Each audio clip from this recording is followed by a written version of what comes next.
আসসালামু আলাইকুম রহমতুল্লাহ। 2026 শিক্ষাবর্ষে মূল্যায়ন নির্দেশিকা অনুযায়ী প্রতিটি প্রাথমিক বিদ্যালয়ে প্রান্তিক মূল্যায়নগুলো অনুষ্ঠিত হবে। তো সেখানে প্রথম শ্রেণীতে যে তিনটা বিষয়ের পাঠ্য বই আছে সেগুলোতে মান বন্টন সহ ইতিমধ্যে আমি একটা ভিডিও করেছি, এবং সেখানে ধারাবাহিক মূল্যায়ন কিভাবে হবে সেটার মান বন্টন আমার ওই ভিডিওটিতে রয়েছে।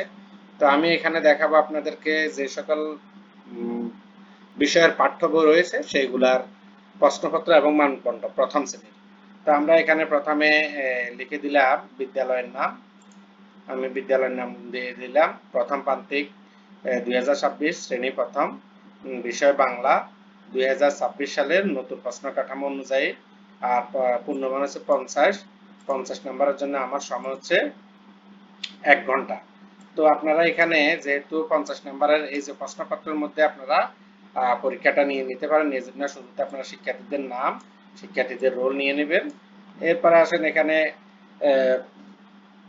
দেওয়া আছে যে মূল্যায়ন নির্দেশিকা অনুযায়ী প্রথম প্রান্তিকের প্রথম আইটেম হচ্ছে ধারাবাহিকভাবে স্বরবর্ণগুলো লেখা।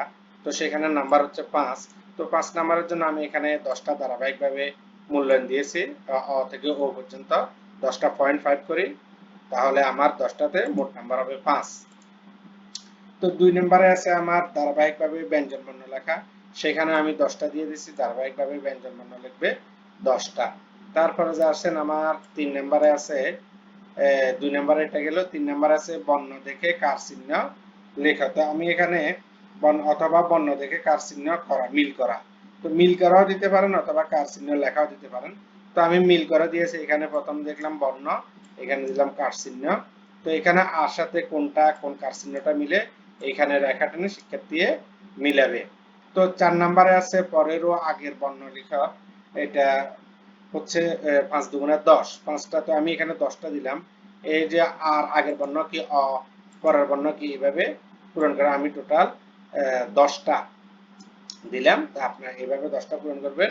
তো এরপরে যা হচ্ছে 5, ফাঁকা ঘরে কার চিহ্ন বসিয়ে শব্দ তৈরি করা।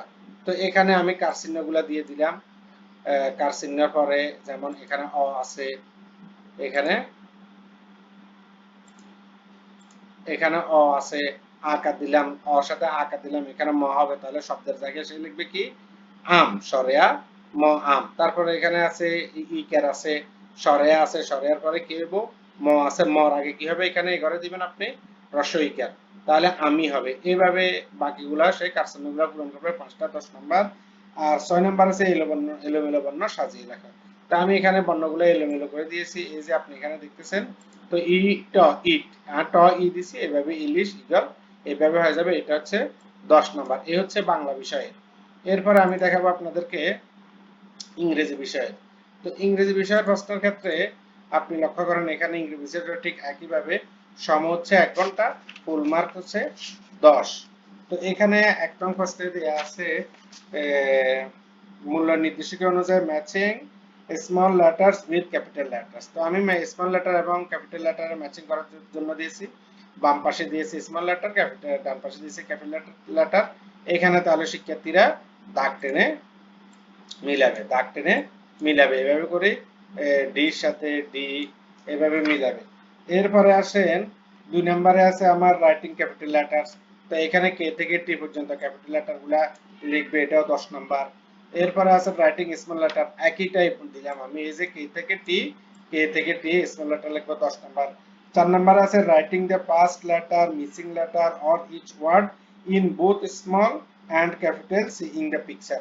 অর্থাৎ এখানে কিছু পিকচার দেওয়া হবে, পিকচার দেখে এখানে ফার্স্ট লেটার, এখানে ফার্স্ট লেটার লিখবে, এখানে ফার্স্ট লেটার ক্যাপিটাল, এখানে ফার্স্ট লেটার স্মল, এইভাবে এরপর পিকচার গুলো দেখবে, দেখে ফার্স্ট লেটারটা লিখবে। আমার 5 নাম্বার হচ্ছে counting and writing the numbers. তো অর্থাৎ এখানে কাউন্ট করবে, কাউন্ট করে নাম্বারটা লিখবে। এখানে কয়টা স্টার আছে 1 স্টার, এখানে কয়টা স্টার আছে 2 স্টার, এখানে কয়টা স্টার আছে 3 স্টার, এইভাবে শিক্ষার্থীরা লিখবে। এরপরে আমার বিষয় হচ্ছে গণিত, প্রাথমিক গণিত।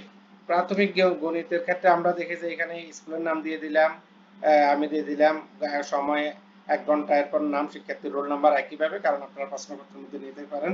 এখানে মূল্যায়ন নির্দেশিকা অনুযায়ী প্রথম পাঠ থেকে 1 নং প্রশ্নে দেওয়া আছে ছবি দেখে তুলনা পাঁচটি প্রশ্ন থাকবে, পাঁচটির উত্তর দিতে হবে। তো আমি এখানে ছবি দিয়ে দিলাম, এই যে পাঁচটি ক খ গ ঘ ঙ। তো এই যে পাঁচটি ছবি দেখে তারা নাম লিখবে, ছবির পাশে নাম লিখবে বা নিচে দিয়ে নাম লিখবে, পাশে দিয়ে এখানে নাম লিখবে, এখানে পাশে দিয়ে নাম লিখবে, এখানে পাশে দিয়ে, এখানে পাশে দিয়ে, এখানে পাশে দিয়া নাম লিখবে ছবি দেখে, বা তুলনা করবে এখানে কোনটা বড় কোনটা ছোট, কোনটা বড় কোনটা ছোট, এগুলা তুলনা করবে, কম বেশি তুলনা, বড় ছোট তুলনা, লম্বা খাটো তুলনা, হালকা ভারী তুলনা করবে। এরপরে 2 নং এ আছে ছবি গণনা করে সংখ্যা শনাক্ত করা, টিক চিহ্ন দিতে হবে, এখানে পাঁচটির মধ্যে পাঁচটি দিতে হবে। তাহলে এখানে গণনা করবে কয়টা পতাকা, 2 নাম্বার ছবি গণনা করে শনাক্ত করা, এখানে কয়টা পতাকা আছে, 2টা পতাকা আছে, তাহলে এখানে 2টা সে শনাক্ত করবে, এখানে বৃত্ত দিয়ে অথবা টিক চিহ্ন দিয়ে সে কি করবে, তবে গোল বৃত্ত দিয়ে এখানে 2 চিহ্নিত করবে। এখানে কয়টা ফাঁকি আছে, যতটা ফাঁকি আছে, এখানে 3 3 6টা ফাঁকি আছে, তাহলে 6কে সে গোল বৃত্ত দিয়ে চিহ্নিত করবে। কয়টা কাঁঠাল আছে এইভাবে। 3 নং প্রশ্ন হচ্ছে দাগ টেনে মিল করা, তাহলে বাম পাশ ডান পাশ দাগ টেনে সে কি করবে, আম, আমের সাথে কয়টা আম মিলে, এখানে 7টা, এই দুইটা মিলে। এরপরে 6টা ইলিশ, 6টা আপনার কি বলে বেলুন, এইভাবে মিল করবে। এরপর 4 আছে খালিঘর পূরণ করা, তো খালিঘর পূরণ করা, সেখানে এই যে 2 এর আগে কত হবে, 2 এর পরে 3 কত হবে, তাহলে 1 2 3 4 5 এইভাবে খালিঘর মিল করবে, পূরণ করবে। ছোট থেকে 5 আছে, ছোট থেকে ক্রমে বড় সাজাও অথবা বড় থেকে ছোট, তো আমি ছোট থেকে বড় দিছি, এই সংখ্যাগুলো ক্রমিকভাবে ছোট থেকে বড় সাজাবে। 6 আসে পাশাপাশি যোগ করা, তো সে যোগ করবে অনূর্ধ্ব 10, অনূর্ধ্ব পাশাপাশি যোগ অনূর্ধ্ব 10, 5 নম্বরের সে অনূর্ধ্ব 10 করবে, পাশাপাশি বিয়োগ করা, তাও হচ্ছে অনূর্ধ্ব 10, পাশাপাশি বিয়োগ করবে নাম্বার 5।